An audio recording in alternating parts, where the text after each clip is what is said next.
Hello hello hello hello hello बच्चों, नमस्कार। क्या हालचाल, कैसे हैं सभी लोग? Good evening all of you. Good evening everyone. क्या हालचाल?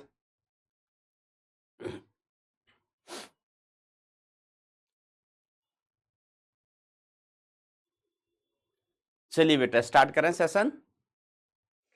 ऑडियो वीडियो क्लियर है तो हर रोज की तरह बेटा 1 लिख दीजिए कमेंट सेक्शन में, फिर अपन कारवा आगे बढ़ाते हैं।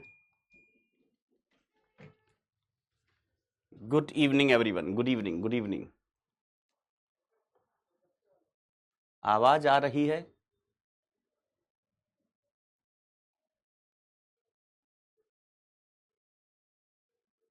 ओके। तो आज हमारा लेक्चर नंबर 16 है शायद। लेक्चर नंबर 16 है।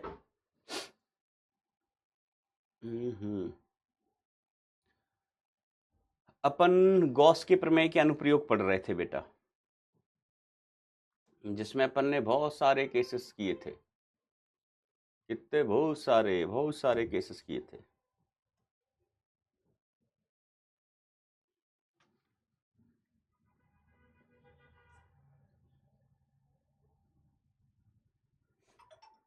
किसी होमवर्क में डाउट है क्या?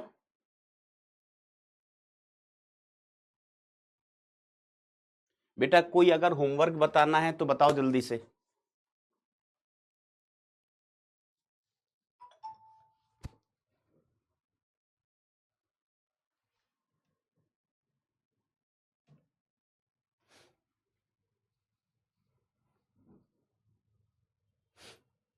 जल्दी लिख दो बेटा, कौन कौन से होमवर्क।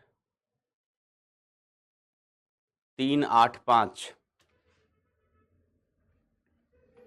3, 8, 5, 9, 10, 2।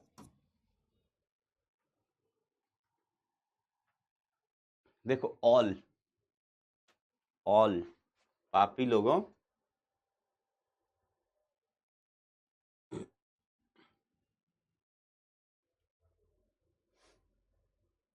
तो चलो देखो, पहला क्वेश्चन तो बड़ा आसान है कि छोटे वाले क्यूब के अंदर कितना आवेश है? 2 क्यू। तो फ्लक्स किससे बेटा? स्मॉल वाले क्यूब से कितना पास होगा बेटा? Q enclosed upon epsilon naught, तो 2 क्यू अपॉन एप्सिलॉन नॉट। और फ्लक्स किससे? बड़े वाले से, बड़े वाले घन से, लार्ज घन से।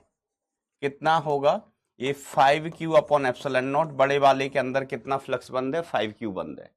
ठीक है, ऐसा। तो बस इनका अनुपात लेना है आपको।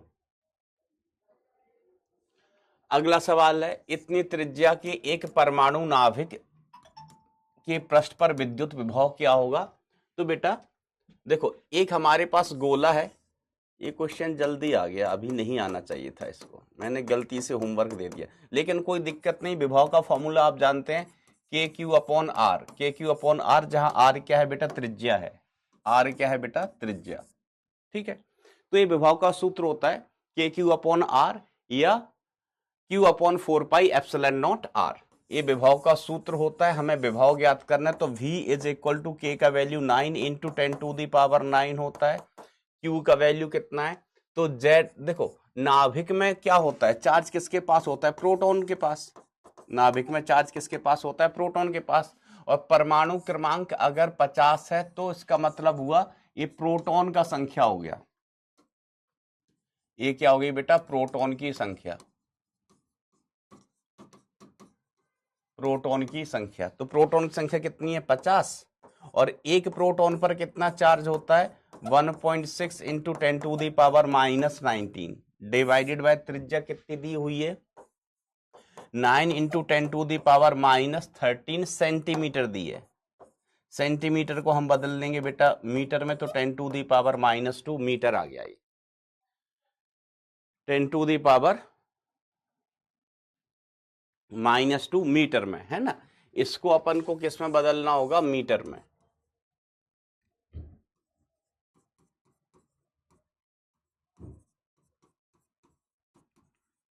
मीटर आ जाएगा। बस सॉल्व करेंगे, आंसर आ जाएगा। सवाल नंबर अगला देखिए, एक्स वाई निर्देशांक निकाय के मूल बिंदु 0,0 पर 10⁻⁻⁶ माइक्रोकूलम का आवेश स्थित है। दो बिंदुओं P और Q क्रमशः इतने मीटर पर स्थित है। बिंदु P व Q के बीच विभवांतर क्या होगा? बिंदु P व Q के बीच विभवांतर आपको ज्ञात करना है। तो देखो बेटा,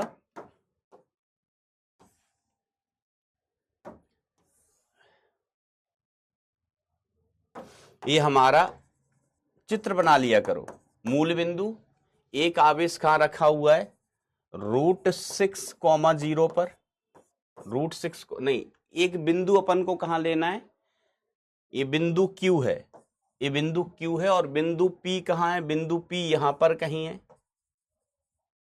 √3, √3 पर ये बिंदु P है। ठीक है, आवेश कहां पर रखा हुआ है? मूल बिंदु पर। आवेश मान लीजिए कितना है? Q, मूल बिंदु पर रखा हुआ है। ठीक है, आवेश का मान ऐसे लिख लो, 10⁻⁻6 माइक्रोकूलम। 10⁻⁻6 माइक्रोकूलम आवेश है। ठीक है, तो अपन को क्या करना है? विभवांतर निकालना है। तो आप बिंदु P पर विभव निकालिए, बिंदु Q पर विभव निकालिए। बिंदु P पर विभव कितना? ये दूरी मान लो R1, ये वाली दूरी कितनी है बेटा? R2 है। आवेश यहां रखा हुआ है। तो अब हम विभव लिखने की कोशिश करते हैं बिंदु P पर। तो विभव किसका? बिंदु P का कितना हो गया? ये कि आवेश कितना है? 10⁻⁻6 माइक्रोकूलम। आवेश कितना है बेटा? 10⁻⁻6 माइक्रोकूलम है। तो 10⁻⁻6 और करना पड़ेगा, तो ये कूलम में आएगा।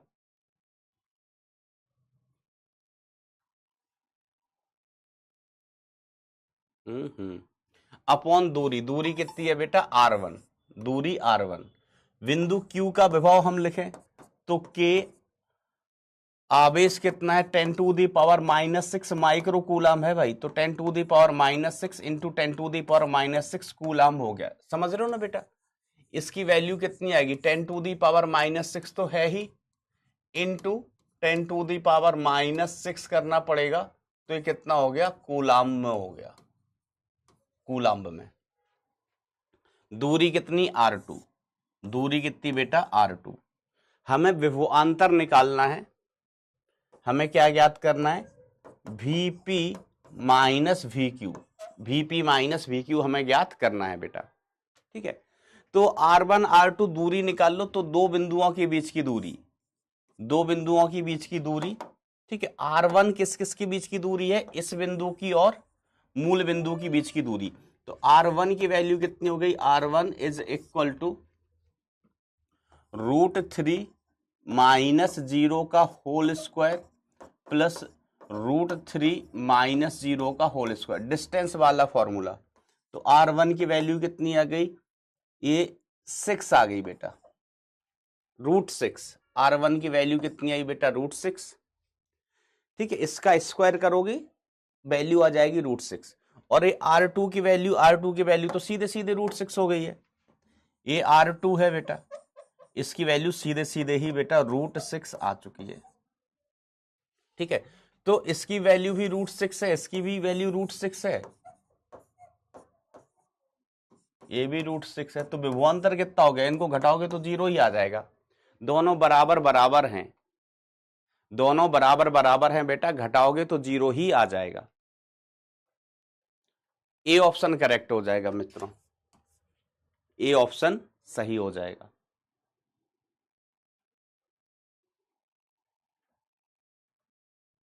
ठीक है, ओके।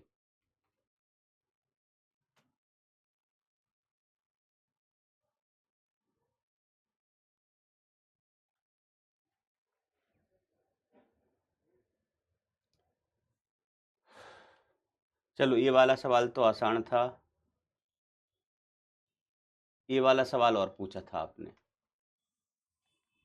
तो देखो, x बराबर 0, x बराबर a, y बराबर 0, y बराबर a, z बराबर 0, z बराबर a द्वारा बद्ध है। ठीक है, घनीय पृष्ठ। तो बेटा बेसिकली क्या है? एक घन है हमारे पास, एक क्या है बेटा? हमारे पास घन है।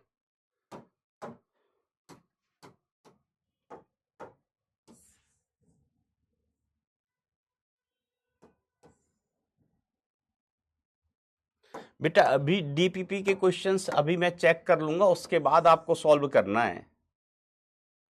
मैं चेक करके बताऊंगा आपको कि कौन से क्वेश्चंस अभी करना है डीपीपी के। ठीक है, तो एक्स दिशा के अनुदिश कितनी लंबाई है बेटा? ए लंबाई एक्स दिशा के अनुदिश है। ए वाली लंबाई भी कितनी है बेटा? ए है। और ये वाली लंबाई भी कितनी दी गई है? ए। तो बेटा ये घन बनेगा। ठीक है, जो आपको डेटा दिया उसके अनुसार क्या बनेगा बेटा? यहां पर एक घन बनेगा। और इलेक्ट्रिक फील्ड कितनी है?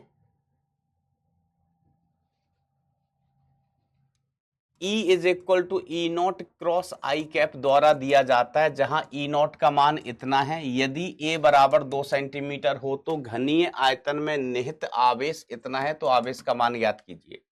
तो देखो इलेक्ट्रिक फील्ड, मुझे लगता है यहां पर शायद कुछ गड़बड़ है ना, क्रॉस लगा है तो कोई टर्म शायद मिसिंग है, लेकिन ये सवाल अपन ने किया हुआ है। ठीक है, मैं तरीका बता देता हूं कि जैसे ये सवाल है जो अपना, ये घन है बेटा एक। ठीक है, तो फ्लक्स किस किस सतह से गुजरेगा? फ्लक्स इन सतहों से गुजरेगा। इस सतह से फ्लक्स अंदर जाएगा, इलेक्ट्रिक फील्ड एक्स दिशा में है, और इस सतह से बेटा फ्लक्स बाहर निकल रहा होगा। इस सतह से फ्लक्स बाहर निकलेगा, अंदर जाने वाला फ्लक्स कितना? φ1, और ये कितना है बेटा? φ2 है। अगर हम φ1 की वैल्यू लिखें तो φ1 इज इक्वल टू क्या हो जाएगा? इधर इलेक्ट्रिक फील्ड मान लीजिए कितना है? E1, और इधर इलेक्ट्रिक फील्ड कितना है? E2। E2 बेटा यहां पर ना, ये शायद मेरे हिसाब से x होना चाहिए। कितना होना चाहिए? x। E not x I cap, इसलिए आपसे नहीं हुआ ये सवाल। यहां पर x होना चाहिए। तो E1 का वैल्यू कितना हो जाएगा? E1 का वैल्यू यहां पर x बराबर 0 है। इस जगह x बराबर कितना है? 0, और इस जगह x बराबर कितना है? a है। तो ये हो जाएगा E naught into 0, E naught into 0, और E2 की वैल्यू कितनी हो जाएगी? E naught into A. E naught into A. देखना बेटा इस जगह पर, इस सतह पर x बराबर कितना है? 0 है, और इस सतह पर x बराबर कितना है? a है। आप इसको ऐसे समझो, मैं समझाने के लिए कुछ लेके आ रही है। नहीं, ये डिब्बा है ना परमानेंट।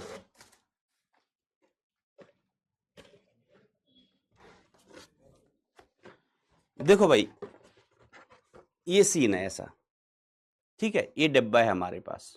ये क्या है? डिब्बा। यहां पर x बराबर कितना है? 0। यहां पर x बराबर कितना है? a। यहां पर x बराबर 0 है, यहां पर x बराबर कितना है बेटा? a है। ठीक है, अब यहां से फ्लक्स अंदर जाएगा, यहां से बाहर निकलेगा। यहां से अंदर जाएगा और यहां से फ्लक्स बाहर निकलेगा। ठीक है, अब इस जगह और इस जगह हमें E का मान लिखना है। E बदल रहा है, E बदल रहा है बेटा। किस समीकरण के अनुसार बेटा? इस समीकरण के अनुसार। ठीक है, तो E1 की वैल्यू कितनी हो जाएगी? हो जाएगी E naught into 0। E naught into 0, क्योंकि यहां पर x का मान, इस जगह x का मान कितना है बेटा? 0 है। तो E1 का मान 0 ही आ गया, और E2 का मान E naught into a। x का मान कितना है? यहां पर इस सतह पर x का मान a के बराबर है। तो यहां पर E 0 हो गया। E 0 हो गया तो फ्लक्स φ1 का मान 0 ही हो गया। फ्लक्स φ1 कितना हो गया? 0, क्योंकि E 0 है। ठीक है, आप इसको ऐसे लिखेंगे ना, E1 into A into cos of theta. तो E1 खुद का मान कितना है बेटा? 0 है। तो फ्लक्स φ1 इज इक्वल टू कितना हो गया? 0। और हम φ2 की अगर बात करें, φ2 की बात करें तो दूसरी सतह पर फ्लक्स φ2 इज इक्वल टू हो जाएगा E2 into area into cos theta कितना? 0 डिग्री। इस जगह E2 देखो इधर है, और एरिया वेक्टर भी इधर ही होता था। E2 इधर है, एरिया वेक्टर भी इधर ही होता था। तो φ2 इज इक्वल टू कितना हो गया? E2 का मान कितना? E नॉट इंटू ए, और एक फ्लक्स का क्षेत्रफल कितना हो जाएगा? a square. ये अपना सतह लेते हैं तो इसकी लंबाई भी a है और चौड़ाई भी a है। इस सतह की लंबाई चौड़ाई दोनों ही a है बेटा। ठीक है, cos 0 का वैल्यू कितना हो गया? 1 हो गया। ये E नॉट ए की घात 3, ई नॉट ए की घात 3। ठीक है, ओके। तो बस यही फ्लक्स आ गया अपना। तो फाई नेट कितना हो जाएगा, नेट फ्लक्स एफ नेट, तो phi 1 plus phi 2, phi net को हम लिख सकते हैं q enclosed upon epsilon not.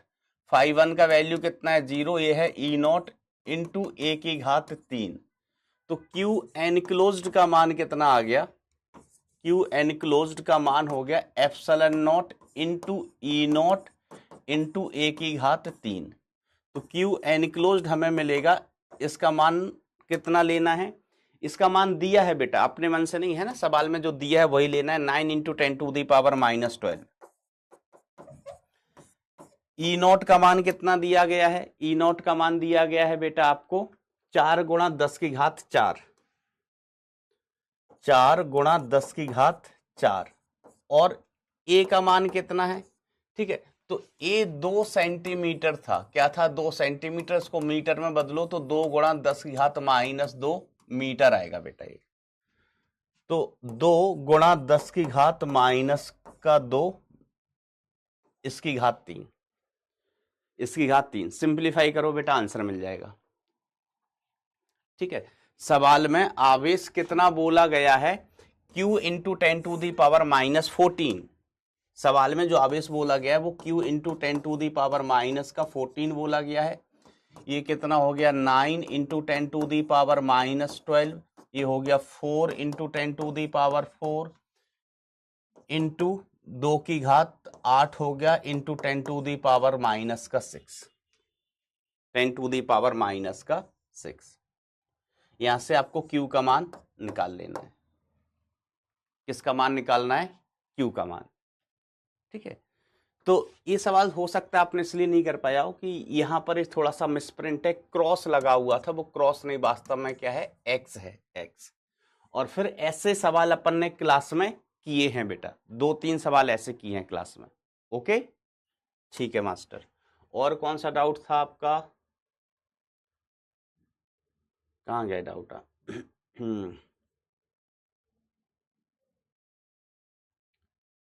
3, 8, 5, 9, 10, 8, 5, 9, 10, 5 हो गया, 9, 10, 9 और 10।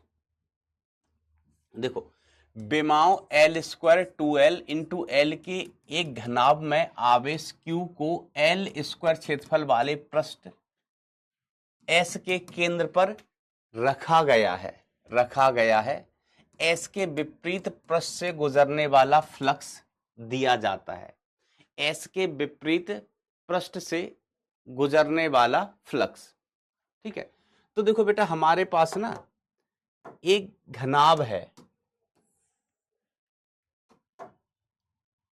क्या है बेटा, एक घनाभ।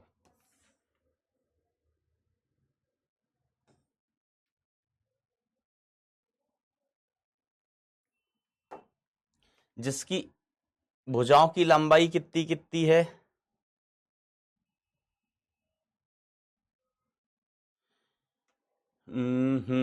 ये वाली लंबाई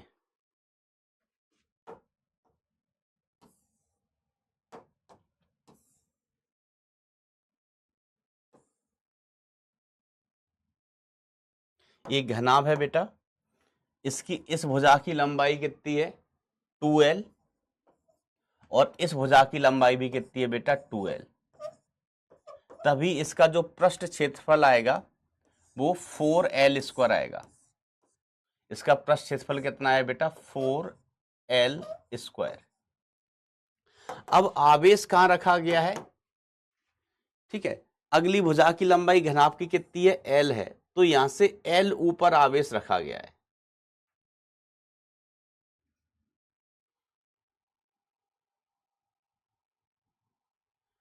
विमाओं L2L L के घनाभ में एक आवेश स्मॉल q को L² क्षेत्रफल वाले पृष्ठ S के केंद्र पर रखा गया है। ठीक है, पृष्ठ के केंद्र पर रखा गया है।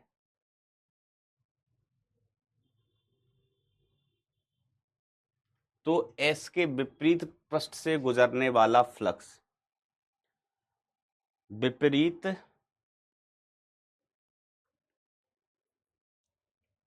से गुजरने वाला फ्लक्स इसके केंद्र पर रखा गया है, यहां पर रखा गया है।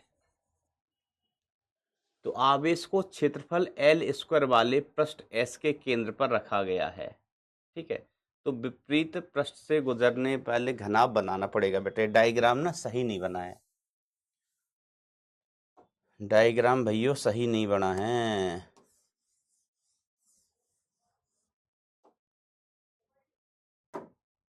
ऐसे बना दो, ये आंसर आ जाएगा। देखो ऐसा सीन है बेटा, एक घनाभ है, घनाभ ऐसा घनाभ है। ठीक है, अब आवेश कहां रखा गया है? जो 4L स्क्वायर की साइड है उसके केंद्र पर।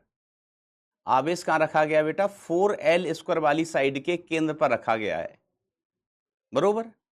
तो इसके विपरीत पृष्ठ से गुजरने वाला फ्लक्स निकालना है। ठीक है, विपरीत पृष्ठ से गुजरने वाला फ्लक्स ज्ञात करना है हमें।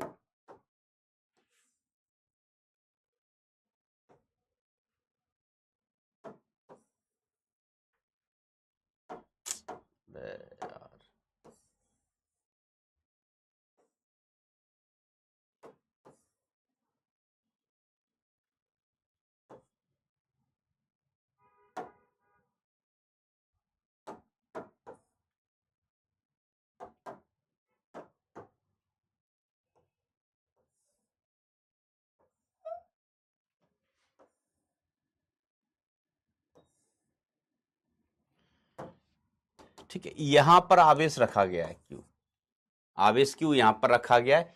ये वाली लंबाई कितनी है? L है। ठीक है, बची हुई लंबाई, ये वाली लंबाई कितनी? 2L है, और ये वाली लंबाई भी 2L है।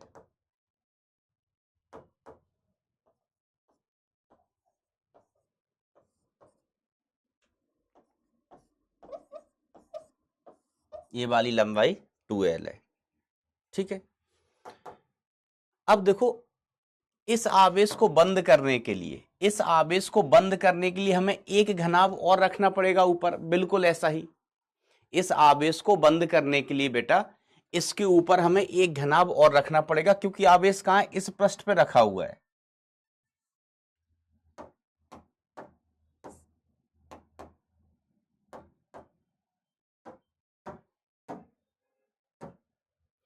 आवेश यहां पर रखा हुआ है। अब अगर हम इसको बंद करने जाएं तो हमको क्या करना पड़ेगा? इसको बंद करने के लिए हमें इसके ऊपर एक घनाभ और रखना पड़ेगा,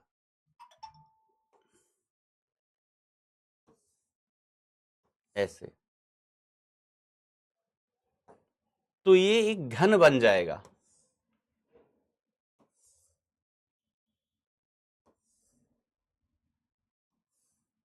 क्या बन जाएगा बेटा? ये एक घन बन जाएगा। सर घन कैसे बन गया? तो हमने कहा देखो ये वाली लंबाई L है, तो ये वाली लंबाई भी कितनी हो गई? L हो गई। ये वाली लंबाई L है, तो एक घनाभ और रखा, इसकी लंबाई L, इसकी भी लंबाई L। तो अब ये वाली लंबाई कितनी हो गई मास्टर? ये वाली लंबाई कितनी हो गई? 2L। ठीक है, ये वाली लंबाई भी कितनी है? 2L है, और ये वाली लंबाई भी कितनी है बेटा? 2L है। तो ये जो बड़ी आकृति है आई एम सो सॉरी, ये जो बड़ी आकृति है ये क्या बन गया? एक 2L इकाई लंबाई का घन, इकाई लंबाई का घन बन गया बेटा। और इस एक घन से 2L इकाई लंबाई का घन बन गया, तो इस एक घन से पास होने वाला फ्लक्स,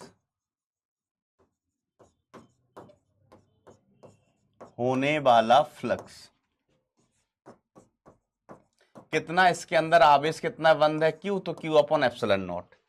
तो एक घन का मतलब 6 पृष्ठ, 6 पृष्ठों से पास होने वाला फ्लक्स कितना है? Q upon epsilon naught. तो उसकी एक पृष्ठ से पास होने वाला फ्लक्स कितना हुआ? Q upon 6 epsilon not, Q upon 6 epsilon not. एक पृष्ठ से पास होने वाला फ्लक्स, किसी भी एक सतह से पास होने वाला फ्लक्स, तो एस के विपरीत पृष्ठ से गुजरने वाला फ्लक्स दिया जाता है। ठीक है, ये आ जाएगा आंसर। समझ गए कि एक घनाभ है, जैसे एक घनाभ है बेटा, तो इसकी दो लंबाई तो एक 2l है और ये वाली लंबाई भी 2l है। ठीक है, एक लंबाई 2l, एक लंबाई 2l, ये वाली लंबाई l है, l। और आवेश कहां रखा है? इसके ऊपर, इसके ऊपर। तो आवेश को बंद करने के लिए हमें ऐसा ही एक घनाभ ऊपर रखना पड़ेगा, एक घनाभ ऊपर रखना पड़ेगा। ठीक है, तो एक घनाभ ऊपर रखा, इसकी लंबाई कितनी है? 2l। तो ये पूरी आकृति क्या बन जाएगी? एक घन बन जाएगी। पूरी आकृति बेटा बन जाएगी एक घन। और घन से गुजरने वाला flux Q upon epsilon naught, तो एक सतह से गुजरने वाला flux Q upon 6 epsilon not. ठीक है, तो ये घन बन गया बेटा अपना। ठीक है, जब हमने इसको बंद किया, तो फोर्थ ऑप्शन आंसर हो जाएगा।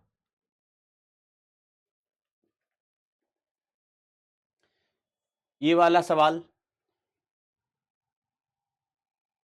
तो घन से बेटा ये सेम सवाल है जैसा अपन ने अभी किया है।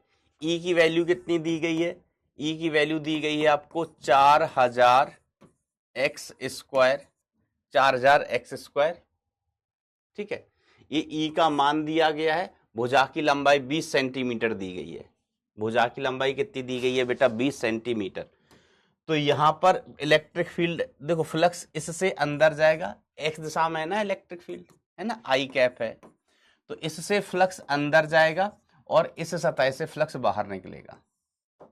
इस सतह से बेटा फ्लक्स बाहर निकल रहा होगा। तो यहां पर गुजरने वाला फ्लक्स हमने φ1 लिखा, यहां से पास होने वाला फ्लक्स कितना लिखा है? φ2। कितना है फ्लक्स यहां पर बेटा? φ2 है।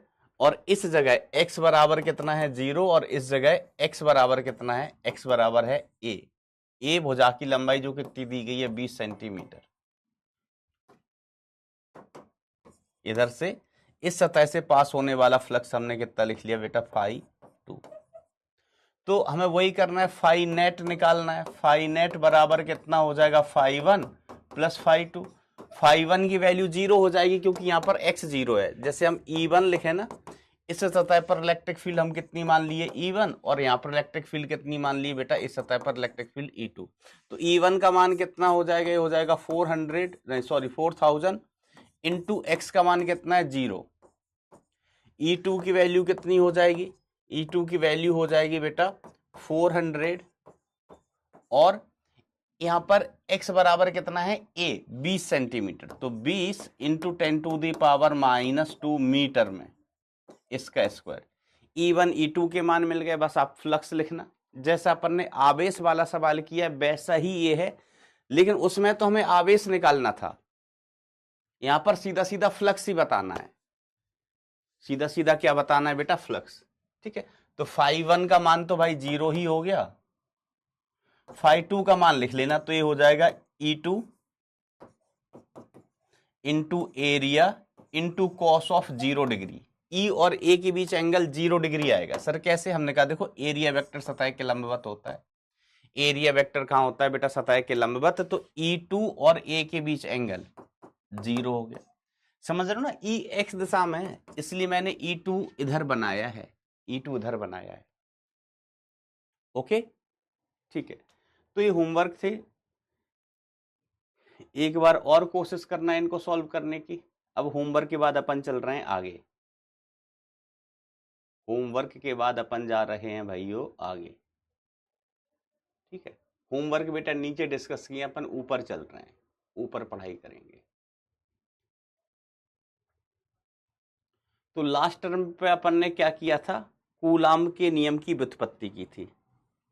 उसके बाद अपन ने एक रेखीय आवेश के कारण फील्ड पड़ी थी, वो आई थी लैम्डा अपॉन 2πε0r। अनंत लंबाई के रेखीय आवेश के कारण बेटा हमने फील्ड पड़ी थी, कितनी आई थी? Lambda upon 2πε0r। अब देखो और अनुप्रयोग है ना, एप्लीकेशन ऑफ गॉस लॉ ही चल रहा है। Application of Gauss law, application of Gauss law.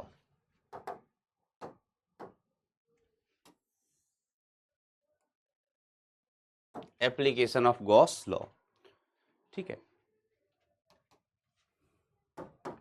तो अगला केस अपना है एक समान आवेशित गोलीय कोष, गोलीय कोष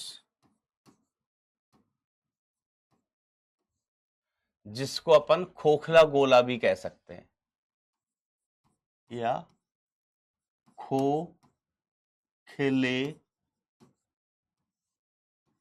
गोले के कारण विद्युत क्षेत्र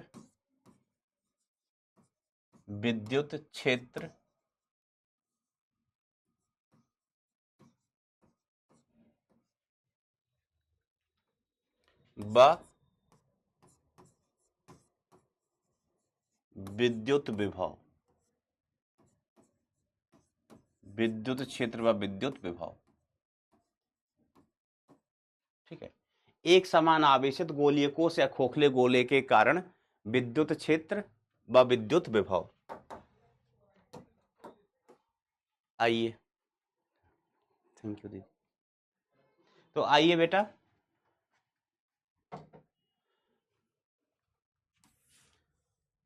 अपन देखते हैं। तो एक खोखला गोला हो गया अपना, का हुई गवा भैयो, ओ भैयो, ये का हुई गवा, ये हुई गवा अपना खोखला गोला, खोखला गोला। इस पर एक समान रूप से आवेश बटा हुआ है Q। बेटा टच में रहना, ध्यान देना, ध्यान से। बहुत आसान होता है, फिजिक्स होती ही बेटा बहुत आसान है, बहुत ही आसान, बहुत ही आसान।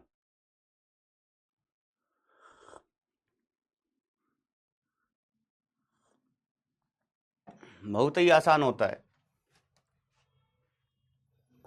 इसकी त्रिज्या कितनी है बेटा?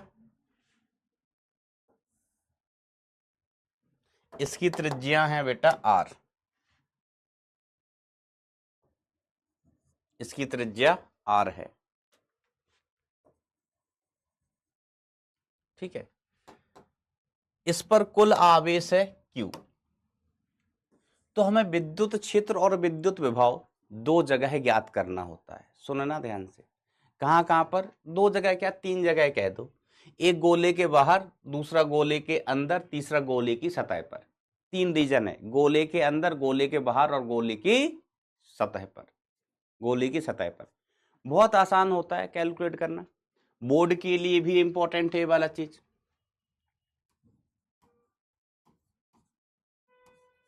बोर्ड के लिए भी बेटा ये वाली चीज बहुत ही इंपॉर्टेंट होती है। तो अब देखो, हम एक गोलीय पृष्ठ बनाते हैं, गॉसीय पृष्ठ। अंदर हमें पहले फील्ड कहां निकालना है? अंदर निकालना है। तो हमने अंदर एक गोलीय पृष्ठ ली जिसे हम कहते हैं Gaussian surface, GS, Gaussian surface. इसकी त्रिज्या कितना? छोटका R। तो हम केस 1 लेके चल रहे हैं। केस 1, केस 1 क्या है कि गोले के अंदर, गोले के अंदर इलेक्ट्रिक फील्ड, गोले के अंदर इलेक्ट्रिक फील्ड। ठीक है, तो गोले के अंदर का मतलब हुआ जो डिस्टेंस है ना बेटा, ध्यान देना, जो दूरी है हम वो गोले के केंद्र से नापते हैं। कहां से नापते हैं दूरी? भैया केंद्र से नापेंगे, और किसी जगह से नापेंगे तो अलग अलग बिंदुओं की दूरी अलग अलग आएगी, है ना। तो दूरी हम कहां से नाप लेते हैं बेटा? गोले के केंद्र से। तो गोले के अंदर की बात कर रहे हैं, स्मॉल r की वैल्यू कम होगी कैपिटल R से। स्मॉल r उस बिंदु की दूरी है जहां पर हम इलेक्ट्रिक फील्ड ज्ञात कर रहे हैं। मान लीजिए इलेक्ट्रिक फील्ड हम इस पॉइंट पर निकाल रहे हैं, इस पॉइंट पर P पर। तो जो पॉइंट है गोले के केंद्र से स्मॉल r दूरी पर है, स्मॉल r दूरी पर। ठीक है, और स्मॉल r की वैल्यू लिखें तो वो R से कैपिटल R, गोले की त्रिज्या से छोटी होगी। ठीक है, अब आप बताओ इसके अंदर कितना आवेश बंद है। ये जो गॉसियन सतह है, हमारा स्टेटमेंट क्या होता था? हमारा स्टेटमेंट होता था बेटा that E vector dot A vector is equal to Q enclosed upon epsilon naught. Q enclosed मतलब गॉसियन सतह के अंदर बंद आवेश बटे एप्सिलॉन नॉट। तो क्यू एनक्लोज्ड की वैल्यू कितनी है? इस गॉसियन सतह के अंदर कितना आवेश बंद है? वेरी गुड बेटा, वेरी गुड, 0। क्योंकि आवेश कहाँ है? सतह पर है भाई साहब, आवेश है सतह पर, तो इसके अंदर तो कोई आवेश बंद होगा ही नहीं। इसके अंदर इस गोले के अंदर, इस गॉसी सतह के अंदर तो कोई आवेश ही नहीं है। ओहो हो, इसके अंदर कोई आवेश नहीं है। ओहो हो, इसके अंदर कोई आवेश बंद नहीं है। तो क्यू एनक्लोज्ड की वैल्यू कितनी हो गई मित्रों? 0 हो गई। क्यू एनक्लोज्ड की वैल्यू 0, इसका मतलब क्या हुई गवा कि जैसे इसको हम लिखें तो ये E A cos theta is equal to कितना हो गया बेटा? 0 upon epsilon naught. 0 upon epsilon naught. तो अंदर इलेक्ट्रिक फील्ड की वैल्यू ही कितनी आ गई? अंदर इलेक्ट्रिक फील्ड की वैल्यू कितनी आ गई बेटा? 0, क्योंकि अंदर चार्ज ही बंद नहीं है। तो ई इनसाइड, ध्यान देना, ई इनसाइड द गोला कितना हो गया भाई साहब? 0 हो गया। 0 हो गया, बहुत आसान चीज। क्यों? अंदर आवेश ही बंद नहीं है। जब अंदर आवेश ही बंद नहीं है तो इलेक्ट्रिक फील्ड कितनी आएगी? 0 आएगी।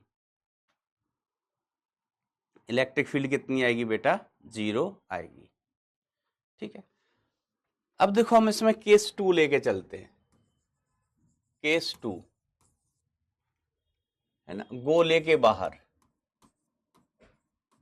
गोले के बाहर इलेक्ट्रिक फील्ड, गोले के बाहर electric field outside the sphere. तो देखो बेटा हम क्या लिखेंगे? देखो ये हमारा गोला था, फिर से बना देता हूं मैं एक बार और फोटो।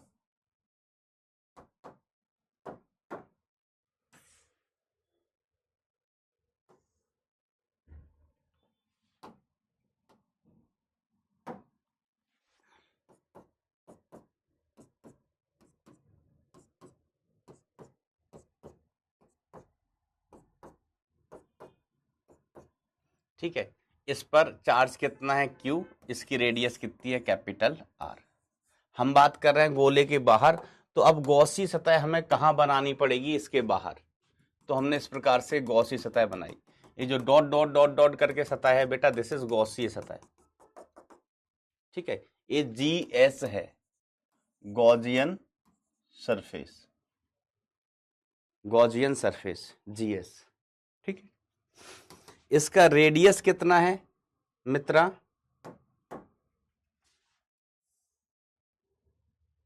इसका रेडियस है मतलब R।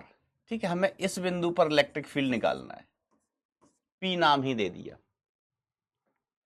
बिंदु कहाँ है? गोले के बाहर। गोले के बाहर है तो हम कहेंगे small r greater than capital R। Small r बड़ा होगा किससे? कैपिटल R के। और फिर हम स्टेटमेंट लिखें वही, E vector dot A vector is equal to Q enclosed upon epsilon naught. तो E A cos of theta is equal to Q enclosed कितना?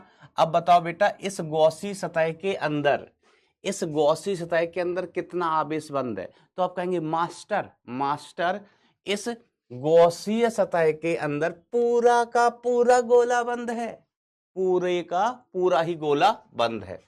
तो इस गॉसी सतह के अंदर कितना आवेश बंद हो गया? Q upon epsilon not. अब हमें थीटा और डिसाइड करना है। What is theta here? It is angle between E and A। तो एरिया वेक्टर तो हमेशा सदियों से एरिया वेक्टर सतह के लंबवत होता है। एरिया वेक्टर कहां होता है? सतह के लंबवत, मतलब त्रिज्या के अनुदिश। एरिया वेक्टर बेटा सतह के लंबवत होता है। इलेक्ट्रिक फील्ड किस दिशा में होगी, तो हम कहेंगे आवेश, देखो कौन सा आवेश है, तो आप कहेंगे सर धन आवेश है, धन आवेश है, धन आवेश है, धन आवेश है। तो धन आवेश के कारण बेटा विद्युत क्षेत्र होता है आवेश से दूर की तरफ, आवेश से दूर की तरफ, है ना, इधर आवेश से दूर की तरफ विद्युत क्षेत्र इधर। तो एंगल कितना हो गया ई और ए के बीच, ई और ए के बीच एंगल कितना हो गया सर, 0 हो जाएगा। तो आप क्या लिखेंगे, E A cos of 0 degree is equal to Q upon epsilon naught. तो ई एरिया की वैल्यू कितना, 4 पाई आर स्क्वायर, गॉसीय पृष्ठ का क्षेत्रफल, गॉसीय पृष्ठ का क्षेत्रफल, कॉस 0 की वैल्यू 1, कितनी 1, क्यू अपॉन एप्सिलॉन नॉट। तो ई की वैल्यू कितनी आ गई, ई इज इक्वल टू, इसको इधर लेके जाएंगे तो Q upon 4 pi epsilon naught R square, Q upon 4 pi epsilon naught R square. E is equal to Q upon 4 pi epsilon naught R square. E कहां पर है, आउटसाइड द गोला, outside, है ना। तो इसको आप ऐसे भी लिख सकते हैं, हम लिख दें ई कहां पर, आउटसाइड, बाहर, is equal to K Q upon R square, K Q upon R square. Is it clear, क्या ये बात क्लियर है बेटा, ठीक है ऐसा। अब हम बात करें eight a surface, case 3, case 3 सतह पर। तो सतह पर बेटा स्मॉल आर की वैल्यू किसके बराबर, कैपिटल आर के। अगर हम सतह की बात करेंगे, बिंदु सतह पर ही ले लें, तो स्मॉल आर का मान कैपिटल आर के बराबर हो जाएगा। अगर बिंदु हम गोले की सतह पर ही लेते हैं, सतह पर ही, तो स्मॉल आर किसके बराबर हो गया बेटा, कैपिटल आर के बराबर हो गया। तो ई एट सरफेस,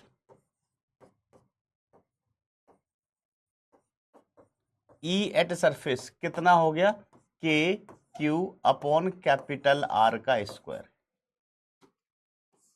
के क्यू अपॉन कैपिटल आर का स्क्वायर, ठीक है। तो ये ई आउटसाइड आ गया, ई सतह पर आ गया, और अंदर ई 0, ध्यान देना, अंदर ई का वैल्यू कितना, 0।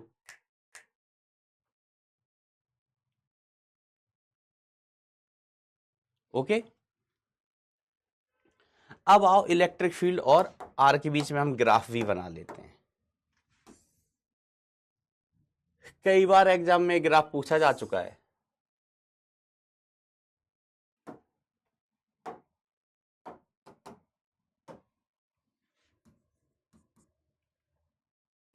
ई और आर के बीच में हम ग्राफ बना लेते हैं।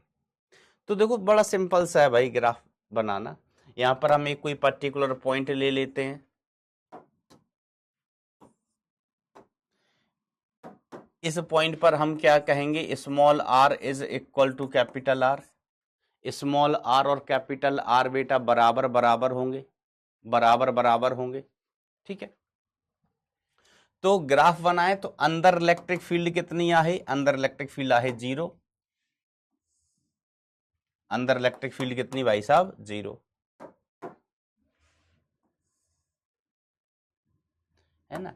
देखो ए स्मॉल आर बराबर कैपिटल आर, तो इधर वाला रीजन इनसाइड का, इधर वाला 0 आउटसाइड का, ठीक है।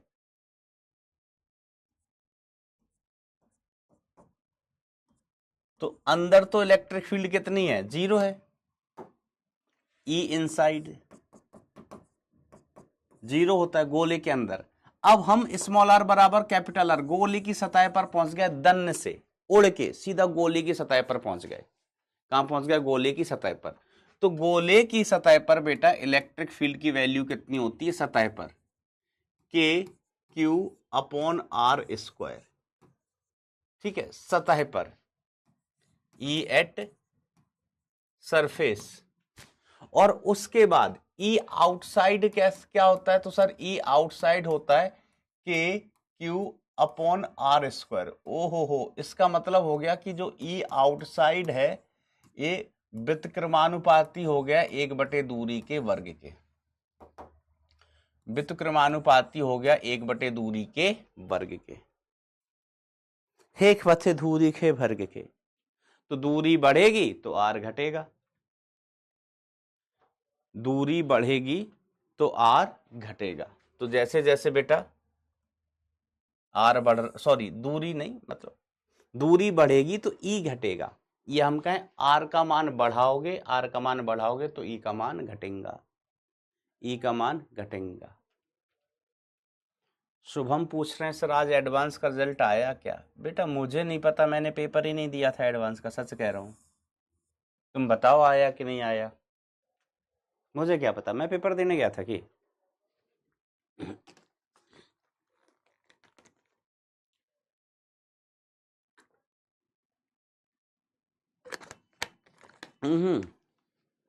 बेटा अति परवलय नहीं है ये, अति परवलय नहीं है। अति परवलय ये वाला होता है, अति परवलय ऐसा होता है, ये अति परवलय नहीं है, डिक्रीजिंग ग्राफ है ये, है ना। कुछ लोग कह रहे हैं अति परवलय, हाइपरबोला, तो भले ये दिख वैसा रहा हो बट हाइपरबोला समकोणीय अति परवलय का बेटा ये वाला सूत्र होता है, X Y equal to constant, है ना। अति परवलय नहीं है, ये 1/r² वाला ग्राफ है।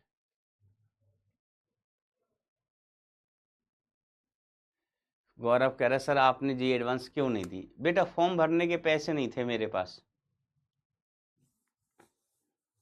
अब देखो अगले साल दूंगा, तब तक मैं पैसे जोड़ दूंगा। तो ये बेटा ग्राफ हो गया, ग्राफ भी कई बार पूछा गया है।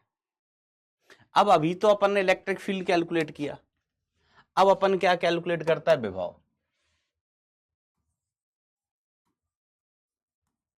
कैलकुलेटिंग विभव, दोनों ही चीजें अपन साथ साथ कैलकुलेट करेंगे। तो पहले तो case 1 outside, outside the sphere, outside the sphere मतलब small R is greater than capital R, गोले के बाहर, गोले के बाहर। तो V आउटसाइड अपन लिखें तो V क्या होता है भाई साहब? V का सीधा सीधा सूत्र होता है V equal to minus integral infinity से R E dot D R. हाँ सही कह रहे हो मास्टर, सही कह रहे हो। तो V आउटसाइड हम क्या लिखेगा?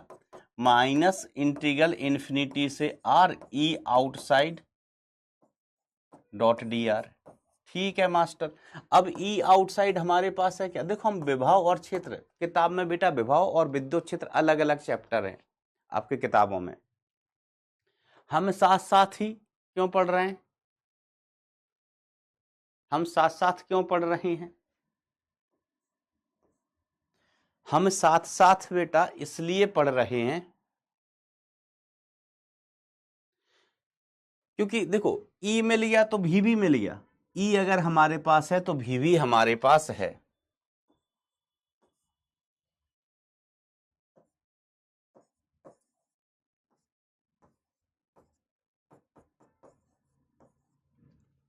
लिमिट इन्फिनिटी से आर तक, small R E, small R. Outside की बात कर रहे हैं ना, तो कैपिटल आर नहीं लेते हैं अभी, आउटसाइड की बात कर रहे हैं तो कैपिटल आर नहीं, स्मॉल आर। ठीक है, तो इसको इंटीग्रेट करेंगे बेटा,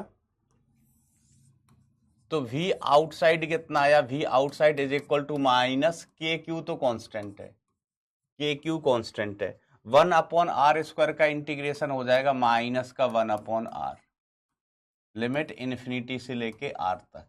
ठीक है, अब ये minus minus police, minus minus police, तो V आउटसाइड कितना आ गया? तो के Q into 1/r minus 1/infinity, 1/infinity। तो V आउटसाइड कितना हो गया? V outside is equal to K Q upon R. V outside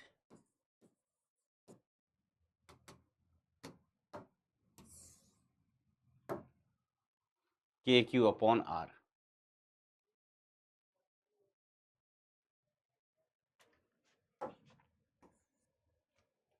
ठीक है, के क्यू अपॉन आर, ये आ गया V आउटसाइड, आउटसाइड। ठीक है, अब V सरफेस पर, तो हम कहें केस 2 की बात करते हैं। केस 2 कहां पर? सतह पर, सतह पर। तो सतह पर तो कोई दिक्कत ही नहीं है। अच्छा, इसमें भी कोई दिक्कत नहीं होनी चाहिए। ये रिलेशन तो अपन जानते हैं, ये अपना फॉर्मूला होता है। ये क्या होता है बेटा? सूत्र होता है, सूत्र। ठीक है, तो सूत्र में हम भी आउटसाइड निकाल रहे हैं, बाहर निकाल रहे हैं, तो ई भी कहां का? आउटसाइड वाला ही। ई भी आउटसाइड वाला ही। ठीक है, सतह पर, सतह पर। तो सतह पर अपन क्या कहेंगे? स्मॉल आर बराबर कैपिटल आर, खत्म बात।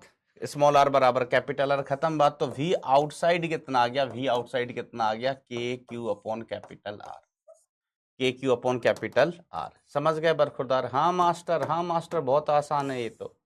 सतह बिल्कुल परेशान नहीं करती, स्मॉल आर की जगह कैपिटल आर लिख दो। अंदर आर स्क्वायर नहीं होगा पगलू, इंटीग्रेशन किया है बेटा, इंटीग्रेशन, इंटीग्रेशन करने के बाद ये आया है।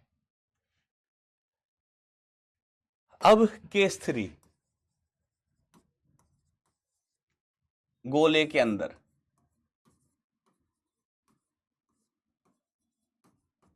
गोले के अंदर। तो गोले के अंदर क्या सीन होगा बेटा? गोले के अंदर ई इनसाइड कितना होता है बेटा? 0। ई इनसाइड बराबर कितना है? 0। ठीक है, गोले के अंदर ई कितना होता है? 0 होता है। गोले के अंदर इलेक्ट्रिक फील्ड कितनी? 0। ध्यान से सुनना, ध्यान सुनना। नहीं, आंसर नहीं, आंसर नहीं, 0 आंसर नहीं है। ई इनसाइड कितना है? 0। अब हमें V निकालना है, तो हम लिखेंगे चूंकि गोले के अंदर E बराबर 0 है, E बराबर 0 है, अतः गोले की सतह से अंदर आवेश ले जाने में, आवेश को ले जाने में, ले जाने में कोई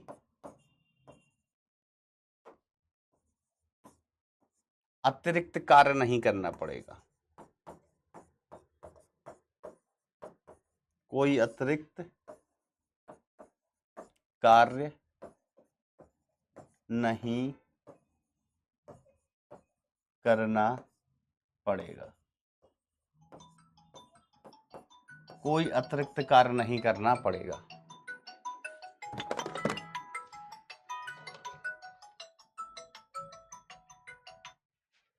कोई अतिरिक्त कार्य नहीं करना पड़ेगा।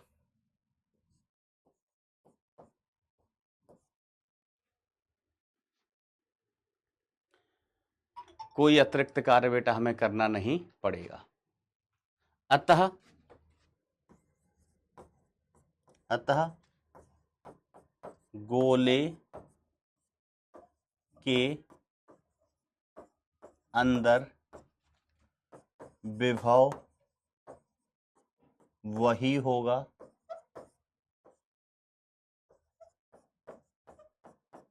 जो कि सतह पर है।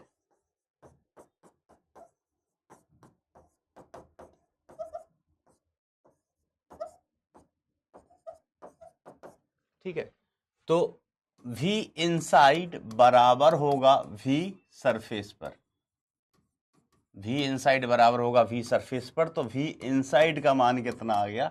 एक के क्यू अपॉन कैपिटल आर, के क्यू अपॉन कैपिटल आर।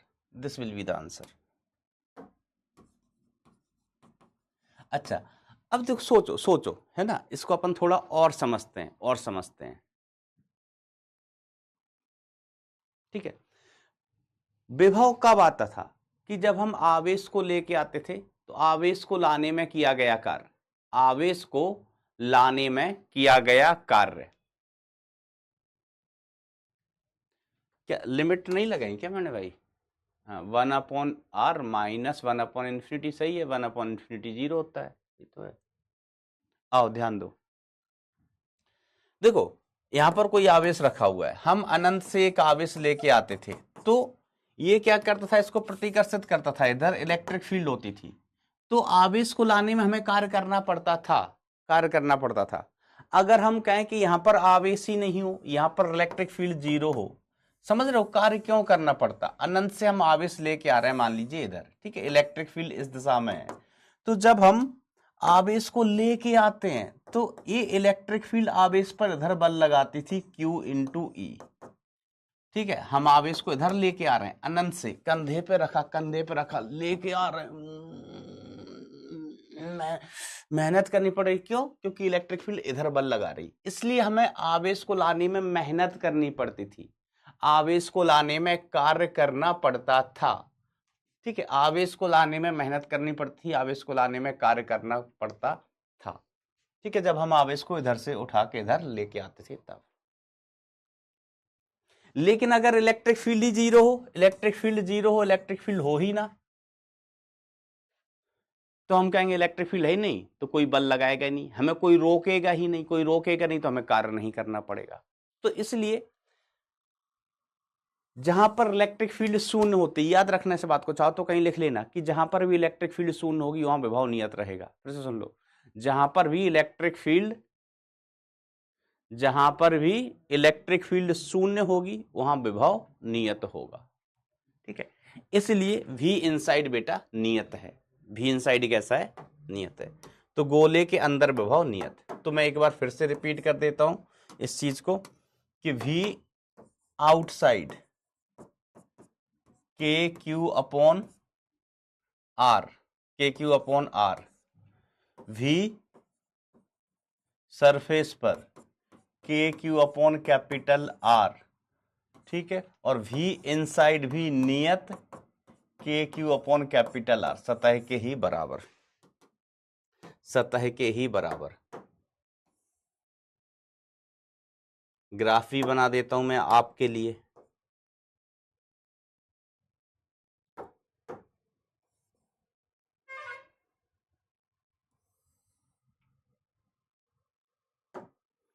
तो बेटा इस जगह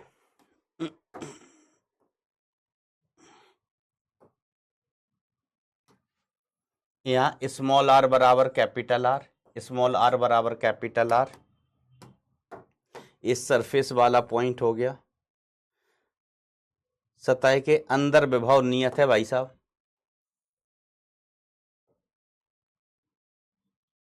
सतह के अंदर विभव नियत है।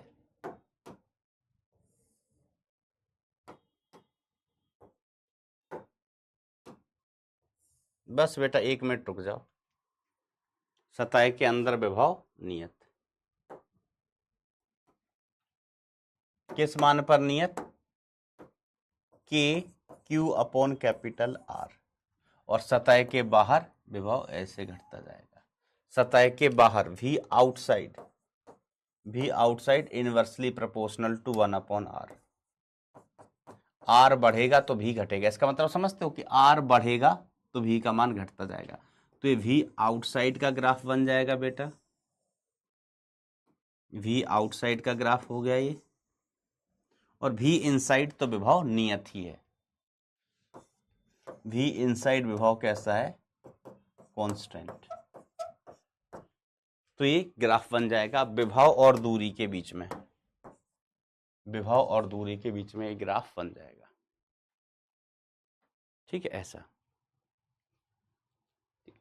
तो आसान होता है, आसान होता है। ठीक है, तो देखो V इनसाइड कैसे ज्ञात किया, sorry V outside, V outside कैसे लिखा, तो आउटसाइड का इलेक्ट्रिक फील्ड रखा, उसका समाकलन कर दिया, विभव मिल गया। सतह पर स्मॉल r बराबर कैपिटल R। अब अंदर इलेक्ट्रिक फील्ड 0 है, गोले के अंदर इलेक्ट्रिक फील्ड 0 है, अतः गोले के अंदर विभव उतना ही रहेगा जितना कि सतह पर था। इन बातों को बेटा याद रखें, ठीक है। ओके, चलिए फिर अपन और चीजें अब नेक्स्ट टर्न पर ही पढ़ पाएंगे। अच्छा, मैं एक चीज और पूछ रहा था आपसे, पूछ नहीं रहा, बता रहा हूं कि जैसे हमने एक खोखला गोला पढ़ा ना, खोखला गोला, सेम रिजल्ट सेम परिमाण किसके लिए आएंगे, कुचालक ठोस गोले के लिए, कुचालक ठोस गोले के लिए। तो कल जब क्लास में आओ ना, तो ये वाला चीज रिवाइज करके आना। कल जब आप क्लास में प्रकट हो, ठीक है, जब आप कल क्लास में अवतार लें, तो ये वाला चीज याद रखना बेटा, मतलब ये वाला चीज वो करके आना, क्या बोलते हैं, रिवाइज करके, ठीक है। तो चलिए बच्चों, आज के लिए इतना ही। मन लगा के, दिल लगा के, दिमाग लगा के पढ़ाई करते रहें। Thank you so much, tata bye bye, take care, love you all.